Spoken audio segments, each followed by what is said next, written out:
You wouldn't know it to look at the sky. But something is seriously wrong with the universe. Astronomers have suspected it for some time. Now they're pretty sure. For one thing, the universe may be billions of years too young.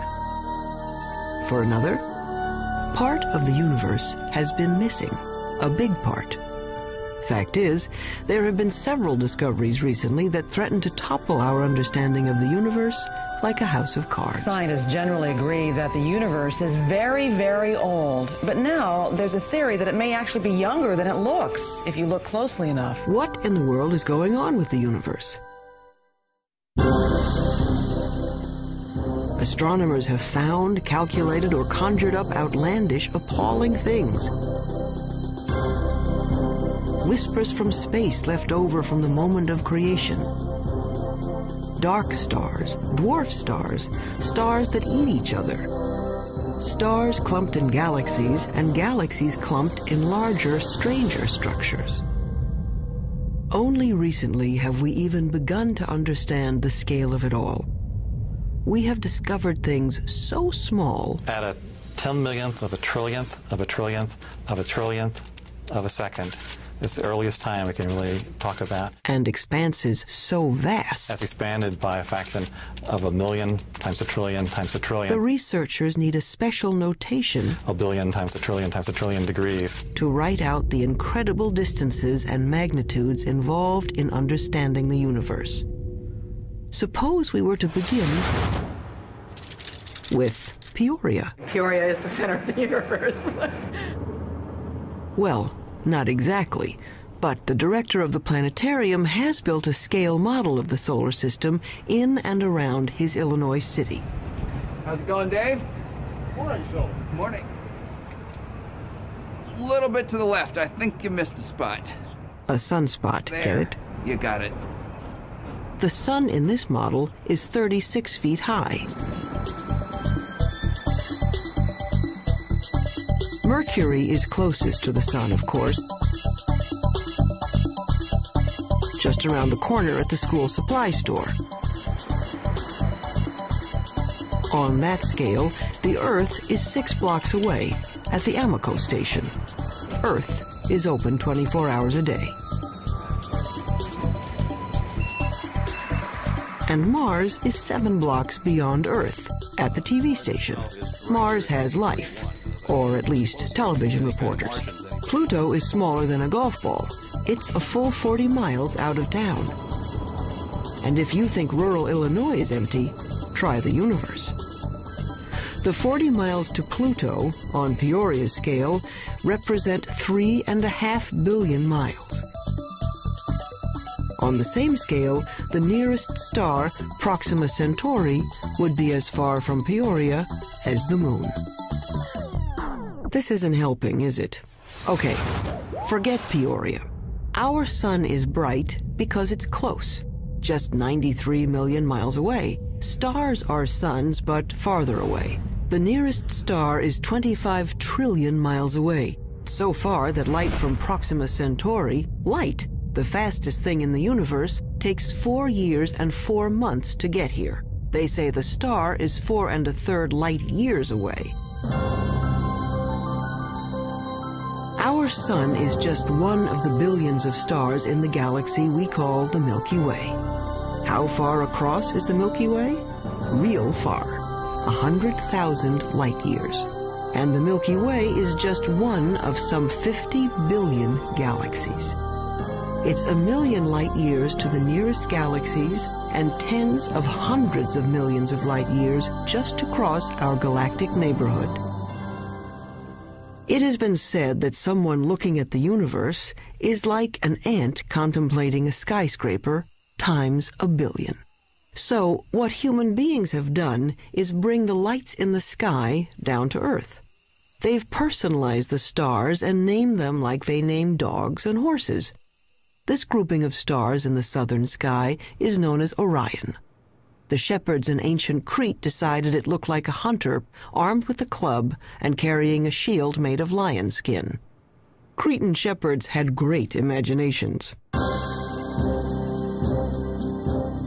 we know what we know today about the universe? Well, we've been trying to understand it for a long time.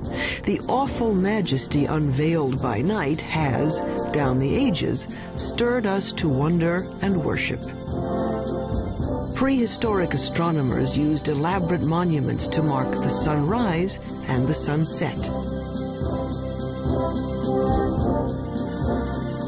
By 300 BC, Aristotle taught there were transparent globes around the Earth, on which were mounted the sun, moon, planets, and farthest out, a sphere studded with little stars. As late as the 16th century, most still believed the Earth was the center of the universe. There were a few people, like Copernicus, who thought the Earth circled the sun, but not many. Then, in 1608, an Italian named Galileo heard that you could make a spyglass with two lenses in a tube. He built one and aimed it up. It was not until Galileo perfected the telescope around 1610 and pointed it at the Milky Way that he was able to say that the Milky Way was just millions of stars. And if you take a pair of binoculars on a clear night and look at the Milky Way, you'll just see that it's nothing but stars and clusters of stars. Galileo's telescope magnified things about as much as a pair of binoculars, but that was enough.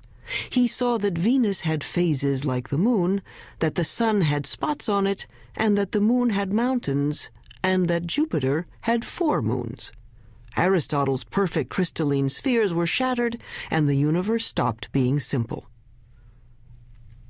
And there were other strange things out there. Remember Orion? Well, down in the middle of his sword was a star that wouldn't focus to a bright point, no matter how powerful the telescope. The object came to be called a nebula, and over time, astronomers found many such fuzzy blotches in the sky. Fast forward a couple of centuries.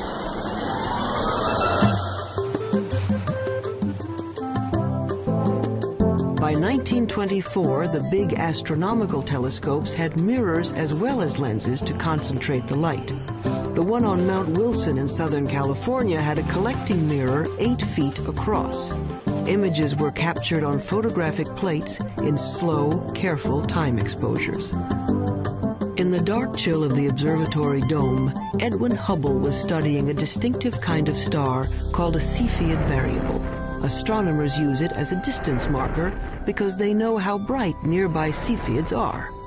They know that the dimmer the Cepheid, the farther away it is. Hubble was looking for Cepheids in his photographs when he realized he was seeing an entirely separate galaxy, Andromeda, 2 million light-years away. A lot of those fuzzy nebulas turned out to be galaxies like our own. And the light from those galaxies looked redder than anyone expected it to be. It's just like the pitch of a car engine. You know, as a car goes zooming by, you hear the engine kind of go. With light, when something's coming toward you, the spectrum gets shifted toward the blue. When it's going away, it gets shifted toward the red. It was Hubble who recognized the significance of the red shift in the light. All those galaxies must be moving away from one another at terrific speeds. The entire universe was growing. The idea of an expanding universe surprised just about everyone and made a lot of scientists uneasy, even Einstein. Researchers wanted to believe in a universe that always was and always will be, eternal. But galaxies flying away from each other meant that once, long ago, they were clumped together. It meant something started them moving. The universe had a beginning. Today, it's called the Big Bang Theory. First, the universe was a bright, hot point, smaller than an atom. And the mother of all explosions, it started expanding. Eventually, the hydrogen gas in space cooled down and began to form stars and galaxies of stars. Galaxies flying outward, surfing along on the expansion of space itself. So now we can calculate the age of the universe. It's the kind of mathematics you do on a motor trip. If your speed is 30 miles an hour and you've traveled 60 miles, you can figure you've been traveling for 2 hours. The red shift tells us the speed of stars, and the milestone Cepheid stars tell us how far they've traveled. When astronomers divide it out, it says the Big Bang happened 15 to 20 billion years ago. Long ago and far away. So who cares? Well, we're answering one of the most fundamental questions that human beings can pose, and that is, how old is the universe that we live in? How did it begin? And what's its evolution? Those are major questions. Those are major philosophical questions, questions that religions have touched on, philosophy has touched on, physics is touching on, mathematics is touching on. And the people who are eventually going to come up with what is going to be accepted to be the right answer will make history of a kind. They will have contributed significantly to human knowledge. That, I think, is why it's such an important set of questions. And there's been a growing sense, as the millennium approaches its end, that the right answer is on the tip of our tongues, so to speak.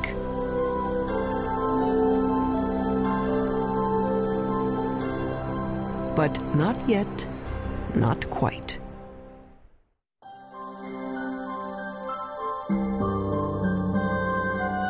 Today's stargazers usually head for the hills. Hawaii's Mauna Kea, the Chilean Andes, Arizona's Mount Hopkins. Robert Kirshner works 8,500 feet up, hunting dying stars.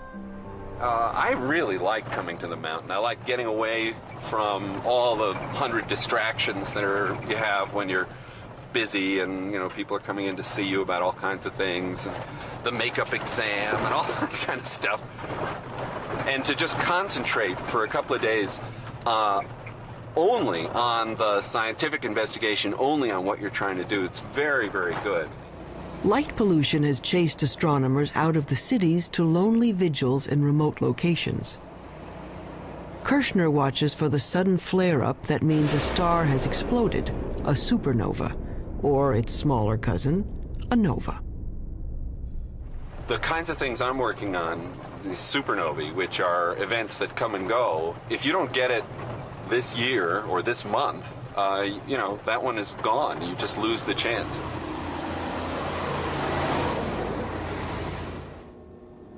A supernova suddenly outshines its entire galaxy for a few weeks. If Kirshner and his colleagues can calibrate these cosmic flashbulbs, supernovas may prove even better mileposts than Cepheids. The game now for the supernovae, I think, is to find distant ones and to see if they really are the same as the nearby ones. Then we'll have a reliable tool to map out large-scale structure in the universe, and the supernovae, the Type 1 supernovae, look to me like a really good candidate for that. It's easy to find where supernovas have been. There are clouds of dust and gas in space marking places where stars have blown up. But supernovas are rare. A galaxy of 100 million stars might have one exploding star every 100 years. So Kirshner watches and waits. Well, the heroic age of observing has really passed. It used to be that you would be outside the whole night long, instead of sitting in a control room where a television brings the signal in and you're operating on a computer keyboard. 24. Okay, CCD in the right mode. It's hard staying up all night. Is good. But there's a kind of sense of adventure to it that is a little bit like being a kid and lying out in the snow and kind of figuring out the constellations. Some of that is good for you, too. Yeah, fine. Breaking in the cookies already. Oh, I can have a cookie if I want. You have 10 hours to go. Look at all those cookies. I have one every half hour. I'll need the whole. In this era of digital cameras and electronic light amplifiers, men are still watching the skies and craftsmen are still grinding telescope mirrors. Like this 21-foot monster under construction at the University of Arizona. But one thing hasn't changed much in 400 years. astronomers are still battling their ancient enemy, the air. Starlight shimmers and twists as it passes through our atmosphere. The twinkling of the stars may be a delight to poets, but astronomers are trying to get rid of it. What we can do is shine a laser into the sky. We focus on some sodium atoms, which are at about 100 kilometers above the surface of the Earth. We can make those glow with the laser and create an artificial star, which is sort of directly in line with the very faint object we want to look at.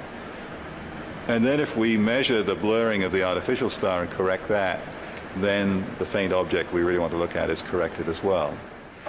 And we have liftoff of the Space Shuttle Endeavour. But until that technique is perfected, astronomers have another way to take the twinkle out of the stars. All they have to do is put the telescope above that pesky atmosphere, in orbit. In 1990, NASA launched a space telescope and named it for Edwin Hubble. Unfortunately, its mirror was made wrong and its first pictures were blurred. Astronauts had to go up and fix it. Let's go fix this thing. We copy. Move it out of the sun a little bit. We had a good aliveness test. Outstanding. Houston, Endeavour has a firm handshake with Mr. Hubble's telescope. We copy that, Cody, and there are miles galore down here. It could be real exciting for the astronomical community, I guess, and for the whole world to see what Hubble really can do with a good set of eyeballs. The out-of-focus pictures gave way to spectacular shots of interstellar dust clouds and the great galaxies of stars. In just one bit of the sky, a tiny patch that could be blocked by a grain of sand held at arm's length, astronomers found 2,000 galaxies. They were seeing better than they ever could before. So one way of looking at it is if there was a firefly in Tokyo, and here we are in Washington looking at it, we could tell if there was another firefly 10 feet away. We'd actually be able to distinguish them. In 1994, at the Space Telescope Science Institute in Baltimore, astronomer Wendy Friedman was using the newfound clarity of the Hubble to observe the heavens and stumbled into the cosmological controversy of the decade. Yeah, I just wanted to ask you not to break out any observations until I give you a clear. So when were these images taken? She and her team, like Edwin Hubble before them, were looking at those milestone stars. My cosmic rays aren't nearly as apparent. For our work, we need a telescope out in space because what we're after is a certain kind of star. It's called a Cepheid. And we have to be able to detect that kind of star against the background of a galaxy. And the Earth's atmosphere smears and blurs our view, and we can't detect those stars. Friedman got the best readings yet on Cepheids in a neighboring galaxy, and a measurement of its distance. Using the redshift speedometer, she calculated a new age for the universe. Our preliminary measurements indicate that the age of the universe is somewhere in the range from 8 to 12 billion years. And that immediately brings about a conflict with other ages that have been measured. That's a problem. Her universe is younger than some stars, and the age dating of stars is very accurate.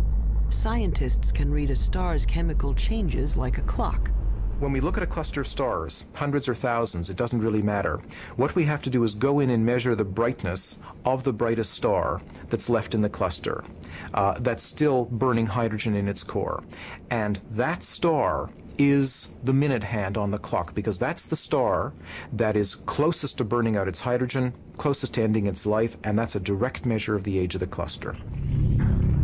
But unfortunately, the star clock has been running 6 billion years longer than Friedman's universe. But we're looking at globular star clusters, 100,000 to 1 million stars, and they're being age-dated by several very reputable groups of physicists, astronomers, and they're all coming up with ages 17, 18, 19 billion.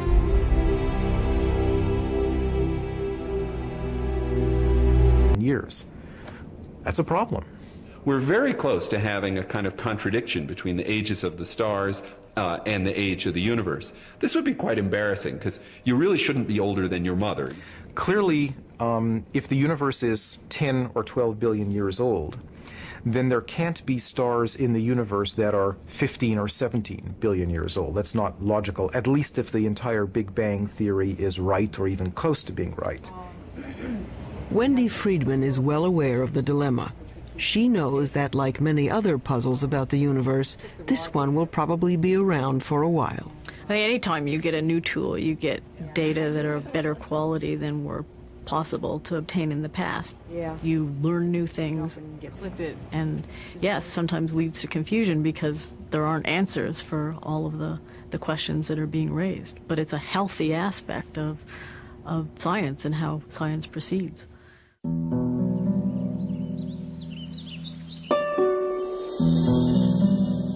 There's more to the universe than meets the eye. We can see only a small part of what's going on out there. What we call visible light, the rainbow from red to violet, is a small slice of a larger spectrum. But there are other ways of seeing. With the right technology, you can look at the world in everything from X-rays to infrared to radio waves. In the last few decades, the new tools have brought a previously hidden universe into view.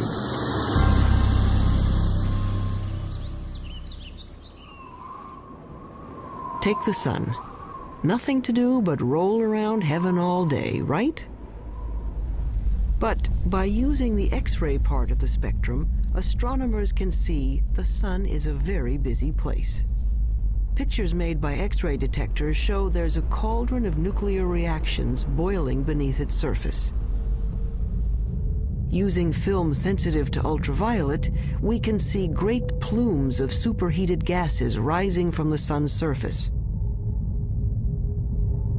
Our well-behaved, friendly neighborhood star is a continuing, self-contained thermonuclear explosion. It's in high-energy astronomy where you really see that the universe is a violent place. It's not just made up of these good citizen stars that sit quietly fusing their hydrogen into helium. NASA is looking at the lower end of the spectrum, infrared light. Infrared is absorbed by moisture in the Earth's atmosphere. So infrared telescopes are mounted on planes to lift them above the clouds.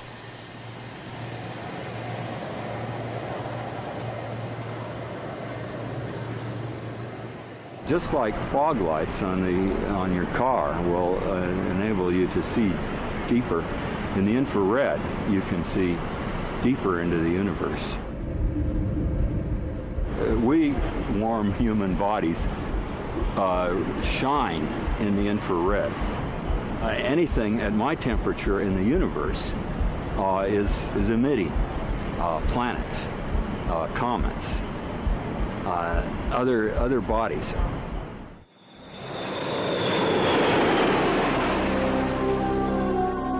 The star-forming regions of the universe are often hidden from view by dust clouds, until infrared astronomy allowed us a way in. Now we can see clouds of frigid hydrogen gas condensing and starting to heat up as stars. The sky in the infrared is a strange and wonderful place. Once we learned where to look, we could peek into these stellar nurseries and snap some baby pictures. This is Hubble's view of the Eagle Nebula. The bright spots on the edge of these monstrous pillars of gas are brand new suns.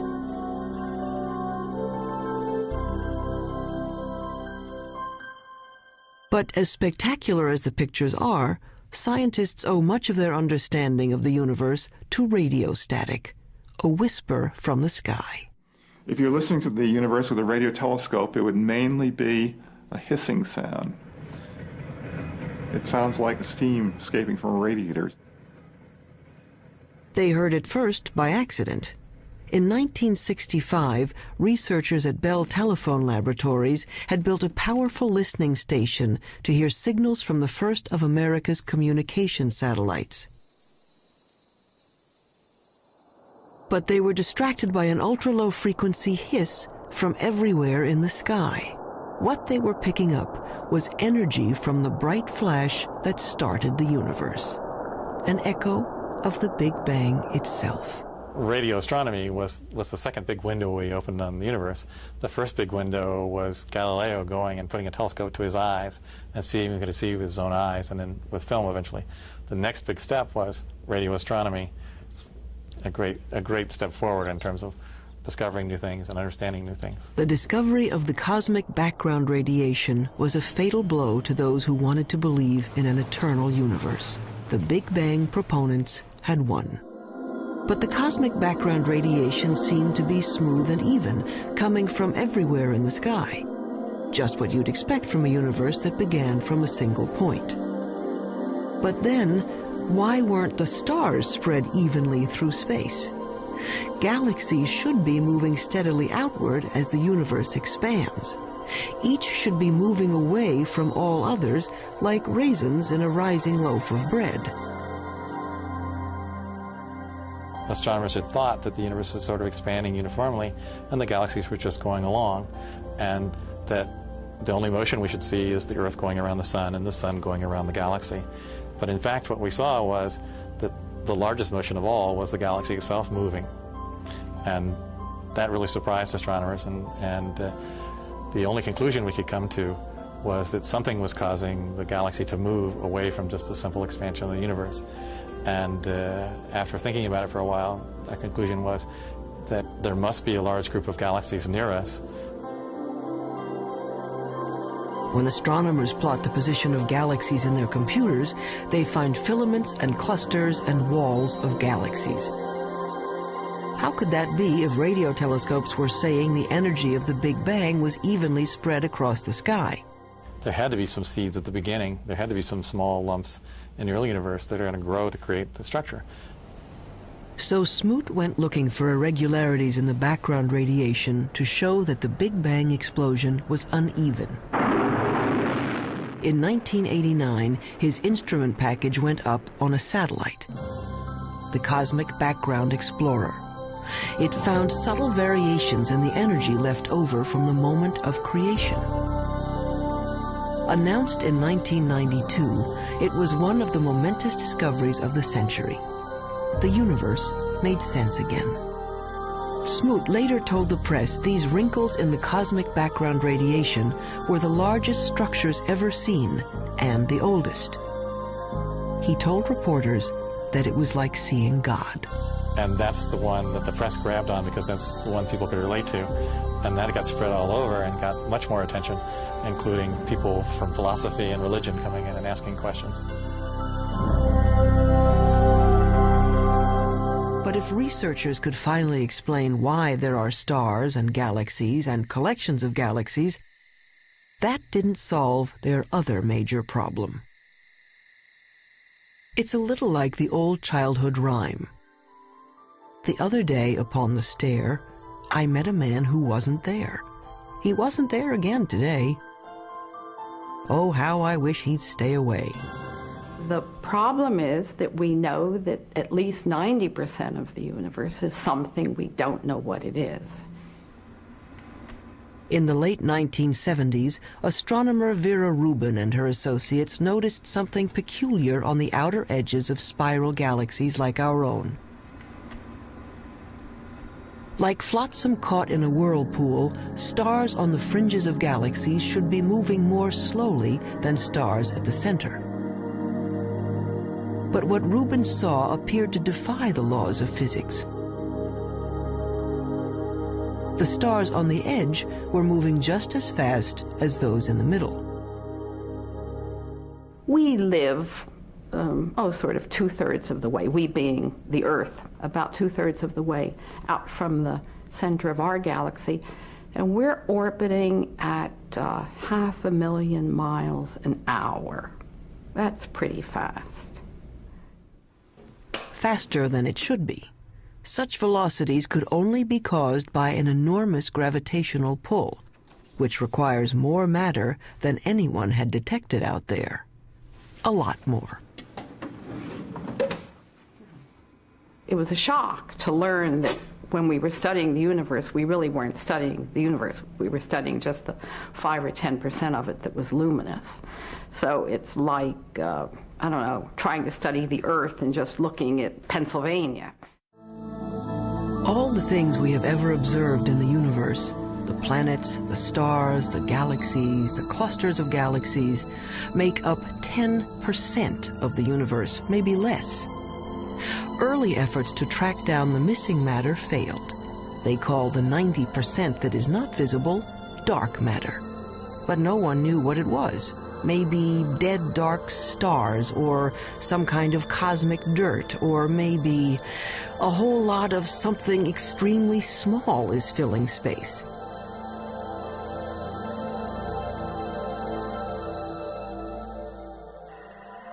Subatomic particles called neutrinos might make up part of the missing mass, but not enough. Scientists went looking for other candidates. Daniel Snowden-Ift theorizes that dark matter may be made of something physicists have taken to calling WIMPs, short for weakly interacting massive particles. These would be things smaller than atoms, if they exist at all. The only way to detect them would be to look for their footprints. It's kind of like a ghost particle. It passes through matter without ever interacting with it, or I should say hardly ever interacting with it. Every once in a while, a WIMP will come in and bump an atom out of wherever it's sitting, and that's the only indication that we would have that WIMPs exist. He's looking for elusive tracks that might have been left in billion-year-old mica rocks. Mineral mica has one of the most regular atomic structures of all, so if a WIMP had passed through it, it might have knocked some atoms out of alignment. What we're looking for is the WIMP to come in, bump one of the atoms in the mica, and that recoiling atom then produces a chemical change within the mica. In his search for the WIMPs, he splits up endless mica samples and bathes them in hydrochloric acid.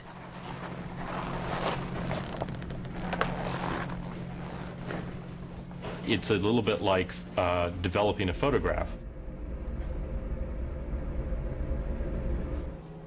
The etched mica goes under a super microscope, which magnifies it 50 million times. Mica may be the perfect place for clues to the missing mass.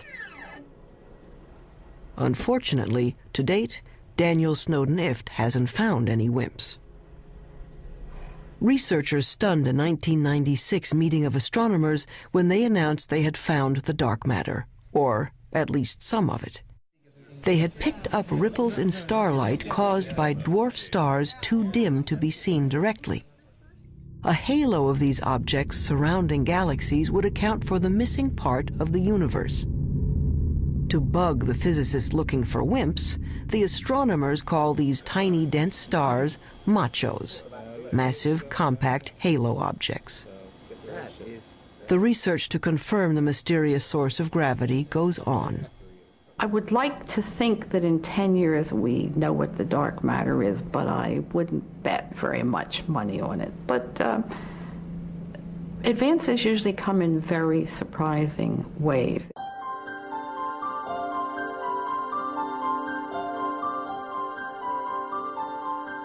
Why do we care about something that we can barely measure and can't see at all? Because it might tell us how the universe is going to end. Matter makes gravity, and gravity is the only thing that can act as a brake on the expansion started by the Big Bang. If there is not enough dark matter, the universe may go on expanding and cooling to end not in a bang, but a shiver. If there is enough dark matter, the expansion of the universe will coast to a stop and reverse, everything falling back together, till the Big Bang ends in a big crunch. And maybe, just possibly, a new Big Bang to start things up again.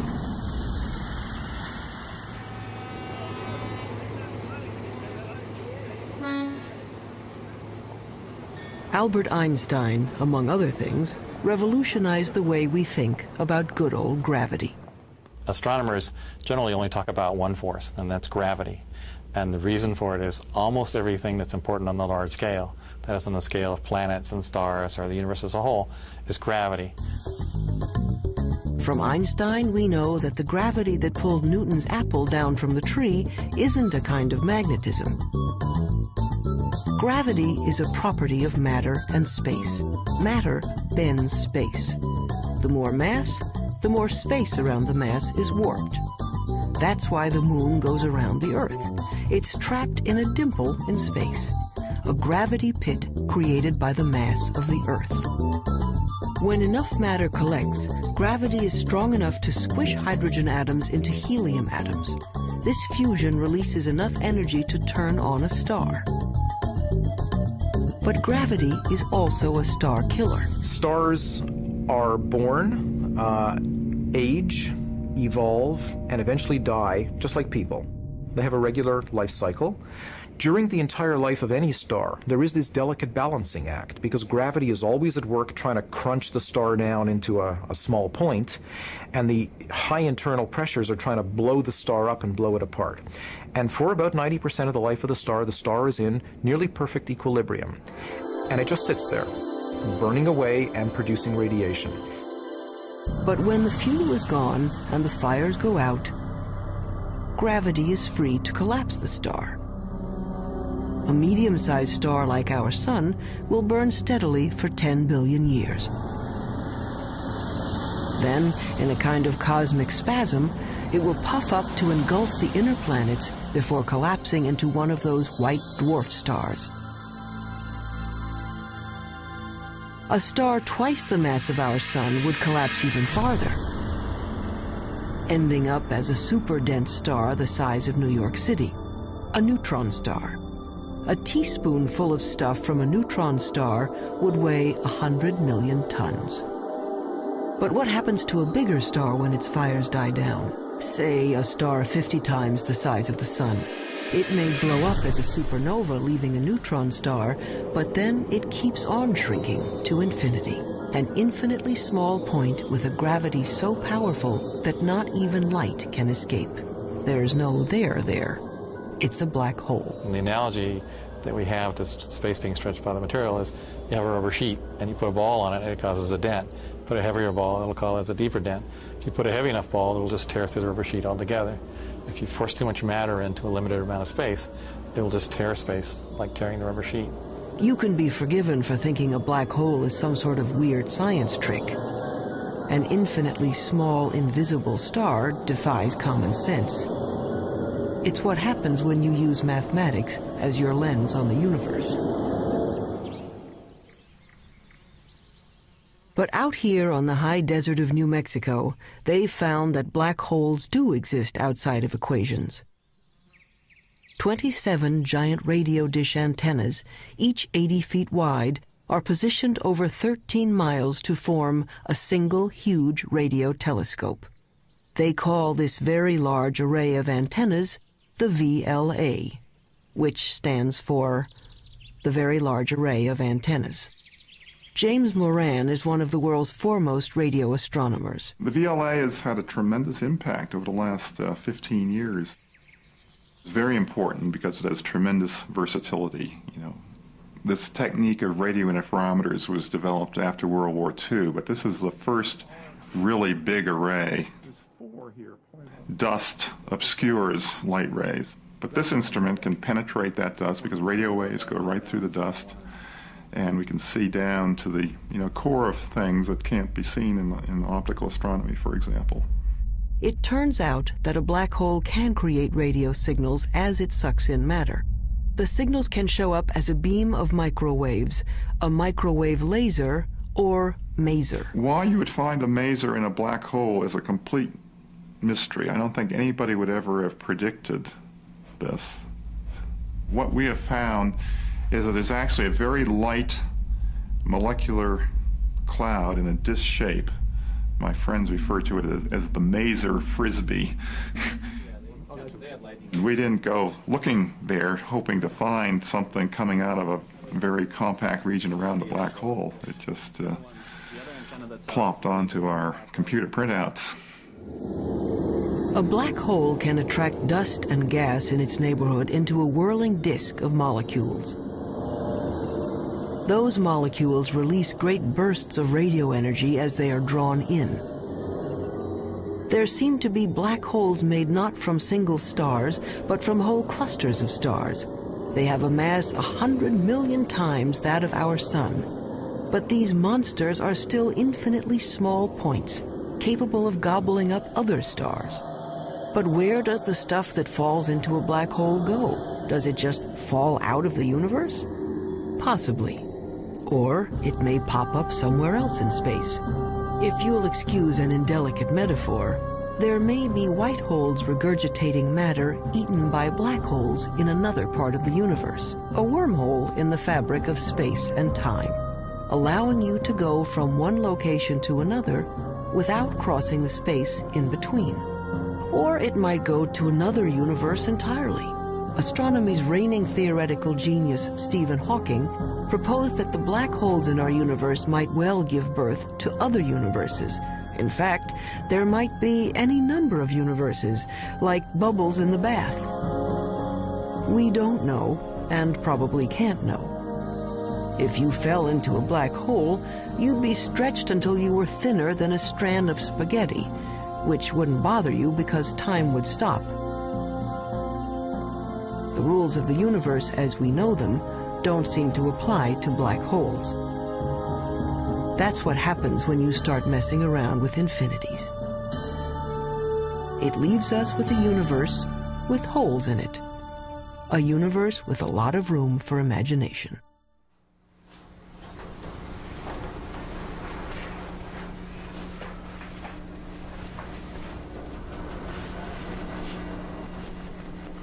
On the sound stages of Paramount Pictures, a spin-off of one of the most durable shows in television history, Star Trek Voyager. Very quiet on the stage. Anyone not ready? Roll, please. Action! I want a full systems report. And Mr. Kim, Mr. Tuvok, I want every iota of information that was recorded regarding this phenomenon. Let's see what you have, Mr. Kim. There. It's registering only on subspace bands. We don't even have it on long-range sensors yet. Verteron emanations. Tunneling secondary particles. It certainly looks like a wormhole. But is it stable enough for us to enter? And if it is, where does it lead? There is, of course, a 75% chance a wormhole will not lead to the Alpha Quadrant. Great. Changing Jennifer's mark. That'll be Jennifer's mark. Yes, I gave that to our change. Real-world astronomers have confirmed now there are planets circling other suns. The problem is, we can't get to these other worlds in any reasonable amount of time. 20th century physics says nothing can go faster than the speed of light. You want black wrap that? Sure, go ahead. But that would be much too slow for a 24th century operation like Star Trek. The dramatic need of a television series called Star Trek is that we need to travel to a different planet every week. So Gene Roddenberry said, well, okay, we're going to have something that he called warp drive, which somehow warped space and let us travel through subspace. How does this work? We don't know. But nevertheless, we see it work every week, and hopefully the audience buys it. A lot of scientists love this show and have even written books showing how Star Trek physics might work. Shake anyone? Felix, what happened to you? It's After all, it wouldn't be science fiction if it didn't have science in it. Star Trek science advisor Michael Okuda. Our core fan audience is tremendously scientifically knowledgeable, and when we violate the laws of physics or the laws of physics according to Star Trek, they let us know, so they keep us honest. In the third season of the show, once we had a phaser come out of a photon torpedo port, something that I, to this day, don't know the difference between. And we got over 100 letters the next day. Any analysis yet, Ensign? Too far away, we'd have to be within 1,000 kilometers to get a detailed analysis. But that would mean a significant course change. Well, Mr. Kim, if there's even the possibility of finding a wormhole, I think we can afford a detour. Scientists take wormholes seriously enough that they have become an assignment in George Smoot's physics class. Given a wormhole a couple of miles across, students are asked to calculate what could pass through without being destroyed by gravitational tides. The smallest piece of electronic that wouldn't be torn apart in terms of going through this. And the answer was, it's something that's smaller than a chip, but it's roughly the size of a chip. And so, you know, in science fiction shows, they just show small wormholes that you go into, but in reality, the wormhole would have to be quite huge. But theoretically, at least, you could go someplace else in space or time. As far as physics goes, a wormhole is a loophole in the laws of the universe.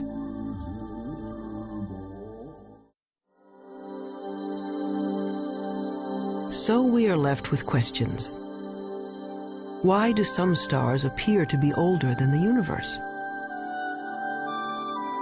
Why do galaxies move as if there were something dark and huge out there?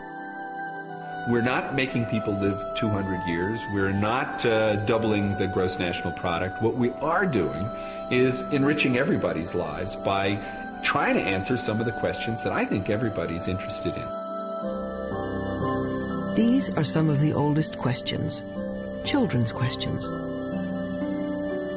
Where did we come from? Where are we going? Are there other worlds? What is outside the universe? What happened before the universe started? What happens after the universe ends? You want to find out, well, where does science end and where does philosophy take over?